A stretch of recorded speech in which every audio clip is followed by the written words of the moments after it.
Os textos de Lucas, irmãos, que tratam bastante de perto essa personagem tão importante da história da redenção, Maria, estão localizados especialmente no capítulo 1 do Evangelho.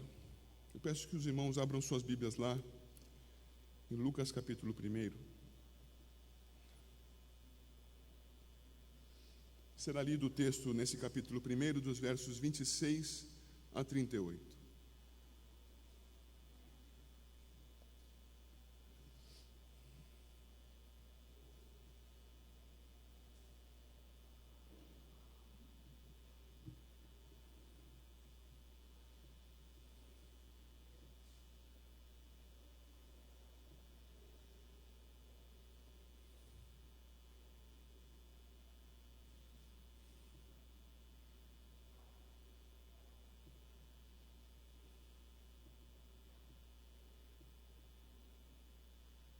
Lucas capítulo 1, de 26 a 38.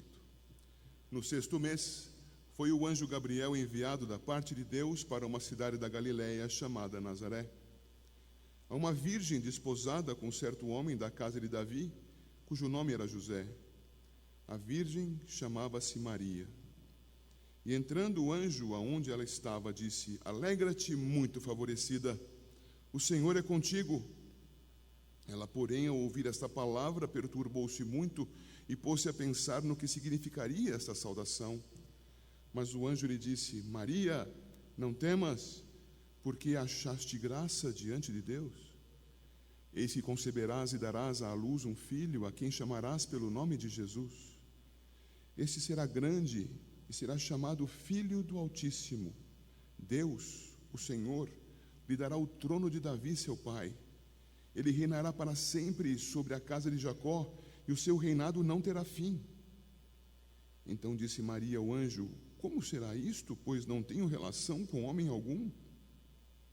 Respondeu-lhe o anjo: Descerá sobre ti o Espírito Santo, e o poder do Altíssimo te envolverá com a sua sombra. Por isso também o ente santo que há de nascer será chamado Filho de Deus. E Isabel, tua parenta, igualmente concebeu um filho na sua velhice, sendo este já o 6º mês, para aquela que diziam ser estéril, porque para Deus não haverá impossíveis em todas as suas promessas. Então disse Maria: Aqui está a serva do Senhor, que se cumpra em mim conforme a tua palavra. E o anjo se ausentou dela. Meus caros, nós como cristãos falamos bastante sobre misericórdia, sobre amor, sobre piedade. Falamos, e eu espero estar errado, falamos mais do que nos comportamos conforme essas palavras. Nós que fomos chamados para a vida por Cristo Jesus, nós que somos novas criaturas pela mediação do nosso Redentor Jesus, somos pessoas habitadas pelo Espírito Santo de Deus. E nessa condição que nós vivemos hoje, as expressões da nossa vida devem ser estas, de piedade. Contudo, a piedade para nós fica muitas vezes no plano da teoria, no plano do ideal, da possibilidade. E é por isso que trago esses textos hoje para o nosso estudo, para falar sobre piedade prática. Esta personagem que nós acabamos de mencionar e o outro que será tratado, José, ambos filhos de Davi, ambos judeus, ambos formados conforme as Escrituras, embora de modos diferentes. José, certamente dentro da sinagoga, Maria, na sua infância, em casa, aprendendo as coisas, na sua adolescência, e creio realmente que aqui ela era uma adolescente, uma jovenzinha,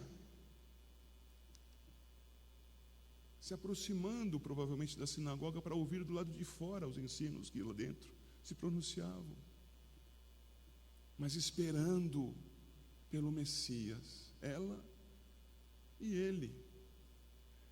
Se as situações típicas entre os semitas até os dias de hoje fossem as presentes então, provavelmente José era um homem de seus 20 e poucos anos, a idade em que os homens costumam se casar por aquela área do mundo. E ela deveria ter seus 15 a 17 anos no máximo. Uma menina. E a esperança que tinham no Senhor era a esperança que fazia deles, conforme aprendemos em outros livros das Escrituras, em especial na Epístola aos Romanos e na Epístola aos Gálatas, descendentes de Abraão por meio da fé, por crerem na promessa do Senhor. Mais do que no sangue deles, no seu coração, digo, no centro da sua existência, havia aquilo que os vinculava ao povo de Deus, a fé em Deus, a esperança de que Ele cumpriria a sua promessa e traria o Messias. Mas agora, verifiquem, a esperança de um povo fica centralizada, focalizada numa mocinha. Uma mocinha que, como eu e você, era pecadora, era falha, tinha seus momentos bons e outros não tão bons assim, para sermos suaves. Pecadora, portanto. E o Senhor a aproxima, a atrai e dá a ela algo tremendo que faria com que, tempos depois, a sua parenta Isabel, no verso 42 desse mesmo capítulo, dissesse: bendita és tu entre as mulheres, e bendito o fruto do teu ventre. De onde me provém que me venha visitar a mãe do meu Senhor? Pois logo que me chegou aos ouvidos a voz da tua saudação, a criança estremeceu de alegria dentro de mim. Bem-aventurada a que creu, porque serão cumpridas as palavras que lhe foram ditas da parte do Senhor. Irmãos, como reformados que somos, devemos reconhecer os locais e as posições corretas dos personagens bíblicos. E assim como nós não podemos idolatrar Paulo, Davi, Moisés, não podemos idolatrar Maria, nem por isso devemos colocá-la à parte da história da redenção, tendo ela ocupado uma posição tão distinta. Bendita és tu entre as mulheres. O Senhor a preparou para tanto, e o Senhor, por meio dela, trouxe o nosso Redentor, Ele sim central, Ele sim importante, Ele, o Filho do Deus Altíssimo. Então, ao olharmos para esse texto, que nós observemos no coração de Maria e já no de José, piedade e submissão. Com Maria, nós vemos o seu coração piedoso se expressando naquilo que o Senhor fez sobre a sua vida, preservando-a. Se você quiser conferir, pode fazê-lo, entretanto o texto estará em português e a compreensão fica melhor em hebraico. Lá em Isaías 7,14, quando é mencionado que a virgem conceberá, a expressão usada para a virgem, aquela que o Senhor preservou para a missão de trazer à luz o seu Filho encarnado. A palavra ali usada é para uma moça velada, uma moça coberta. E há expressões no Antigo Testamento, em especial, em que o avanço, a licenciosidade, a relação sexual ilícita entre pessoas não casadas, isto é, a fornicação, era tratada com essa expressão: se o homem descobrir a nudez da mulher. Quem era Maria? Maria é aquela que foi anunciada como uma moça coberta, a moça que jamais havia sido descoberta, a moça casta, a moça virgem. O Senhor a preservou como tal. E quando nós vemos no texto que acabamos de ler, os versos 27 e 34, 27, foi levado a uma virgem desposada com certo homem da casa de Davi, cujo nome era José. A virgem chamava-se Maria. E o 34, o espanto de Maria: como será isto, pois não tenho relação com homem algum? Essas expressões aqui reunidas nos mostram o estado de Maria naquele momento, agora com termos gregos. Maria era aquela mulher que, à semelhança do significado visto há pouco, coberta no Antigo Testamento, aqui era aquela sem contato com o ente do outro sexo, com o homem. Era a pártenos, aquela que não tinha relação com o homem. Esse nome estranho foi usado até mesmo para uns bichinhos que nos incomodam muito. Vocês já ouviram falar de carrapatos? Pois é, esses bichinhos que incomodam as pessoas se reproduzem sem contato sexual. Eles têm reprodução partenos, olha aí, partenogenética. Apenas as fêmeas produzem seus descendentes, sem contato com o macho, porque não há machos. Virgem, sem contato com o macho. Está aqui, também no termo grego, coberta, preservada, não apenas formada na cultura hebraica, não apenas, e tão importante como é isto, esperando pela vinda do Messias, mas preparada para o exercício da sua função. Meus queridos, isso foi assim com cada um dos personagens das Escrituras. O Senhor os preparou a cada um, os entes que trabalharam em favor do reino e os que trabalharam contra o reino. Cada um cumpriu o seu desígnio na história. As pessoas que foram usadas por Deus para escrever as Escrituras foram formadas para que, inspiradas por Deus, fizessem seus registros. Maria, a mãe do Senhor encarnado, foi formada, e cada detalhe da sua formação precisamente marcado e cumprido, para que ela fosse pura, e na sua pureza pudesse receber, como diz o versículo 35, descerá sobre ti o Espírito Santo, e o poder do Altíssimo te envolverá com a sua sombra. Não será outro o Pai de Jesus, será o Senhor Deus, pela ação do Espírito Santo. Essa mulher piedosa foi formada para tanto. E ela foi formada para tanto debaixo da graça. Como erram aqueles que imaginam em Maria a pureza permanente, a pureza original, que tem nela alguém que seria como que uma corredentora. Como erram, porque quem tem méritos para si mesmo merece vida, e quem merece vida não carece de graça. E a graça está marcada aqui por duas vezes nos versos 28 e 30.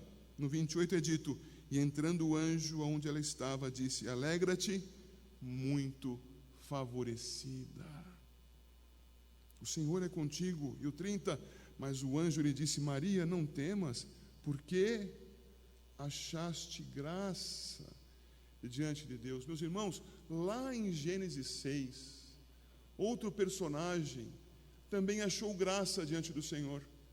Não tinha virtudes em si mesmo, a não ser pela graça. Em Gênesis 6, esse personagem é Noé. Noé achou graça diante do Senhor.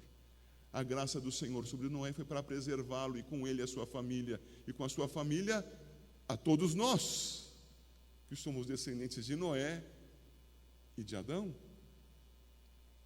E aqui ela acha graça, ela é preservada, ela é abençoada, ela é bem-aventurada em favor do povo de Deus e para a glória do Senhor. Agora vejam comigo, caros irmãos, tudo isso com uma mocinha. Estas coisas conceituais estão acontecendo na vida de uma mocinha. E essa mocinha que recebe essa notícia, a recebe de um anjo. E a recebe com uma saudação que ela também estranha. Veja o verso 29. Ela, ao ouvir esta palavra, perturbou-se muito e pôs-se a pensar no que significaria essa saudação. Quem é esse homem? Por que está aqui? O que está falando comigo? Onde isso vai levar? Um coração casto, pensando no que poderia acontecer a seguir, e recebe a explicação. E percebam, por favor, irmãos, como acaba esse texto. Vejam o verso 38. Aqui está a serva do Senhor, que se cumpre em mim conforme a tua palavra. Lemos há pouco a palavra de Isabel, verso 45, quando ela diz: bem-aventurada a que creu, porque serão cumpridas as palavras que lhe foram ditas da parte do Senhor. Irmãos, essa mocinha, preparada deste modo que foi, tinha o seu coração piedoso e agiu na prática, demonstrando a sua submissão a Deus. Por favor, tente alcançar comigo o que significa isto. Ela era uma virgem desposada, isto é, prometida, dada em casamento a José, como se faz ali tradicionalmente há milênios. E ela estava se apresentando para provavelmente envergonhar o nome da família do seu esposo. E ela estava se apresentando provavelmente para envergonhar o nome da sua própria família. Ela estava se propondo a fazer algo que poderia ser o fim da sua própria história como menina casta e temente a Deus. Porque aquilo que ela ouvia da parte do anjo e era conhecido por ela naquele momento, seria ignorado pelas demais pessoas. Quantos de nós já agimos de maneira correta, santa, justa, e vimos depois as nossas ações serem mal interpretadas e invertidas em relação ao propósito das nossas ações? Maria estava se sujeitando a isto. A sua piedade, então, teve uma prática, e a prática foi submissão a Deus, obediência a Deus, venha o que vier a seguir. Por isso, repito o verso 38. Aqui está a serva do Senhor, que se cumpre em mim conforme a tua palavra, anjo do Senhor. E ela concebeu. Que bênção, irmãos. Que exemplo para nós. Ao invés de colocarmos Maria de lado, aprendermos que quem crê no Senhor e a Ele se submete, a Ele obedece, contra os costumes, contra as possibilidades, contra as virtudes sociais, se submete, porque o Senhor o disse. E José? Vamos para Mateus? Mateus capítulo 1.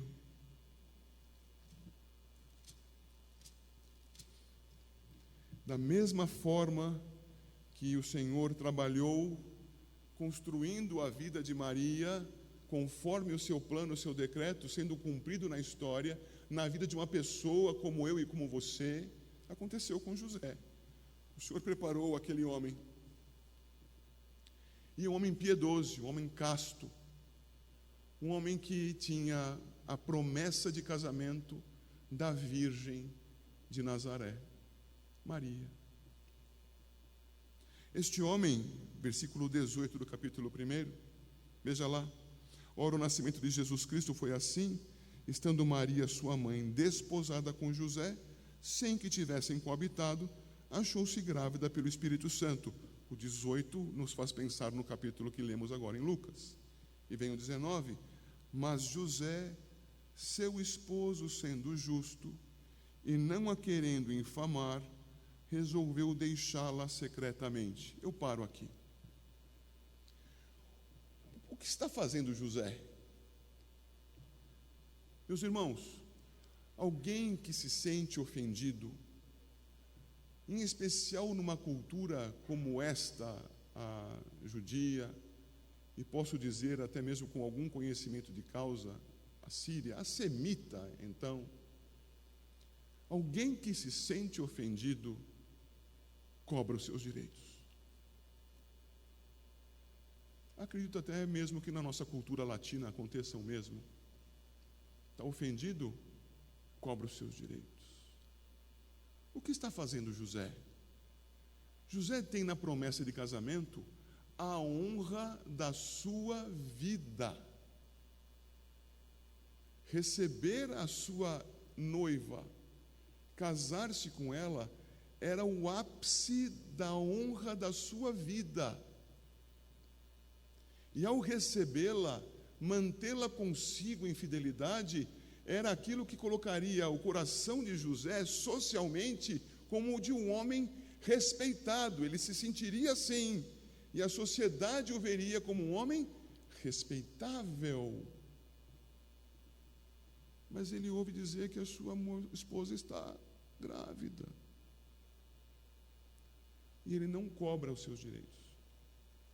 Entendam bem isso. Ele não vai até a casa de Maria e diz: o que foi que aconteceu aqui? Ele, ao saber da notícia, sendo justo e não a querendo infamar, resolveu deixá-la secretamente. Sabe o que significa isso, meus irmãos? Significa tomar para si a culpa que ele imaginava estar em Maria. Que homem esse, hein? Fez o que não devia com a mulher, agora ela engravidou e ele desaparece. Percebem? Maria seria, pela ação de José, tratada como uma vítima de alguém sem qualquer tipo de escrúpulo, alguém precipitado nas suas ações, que teria abusado da menina por falta de paciência.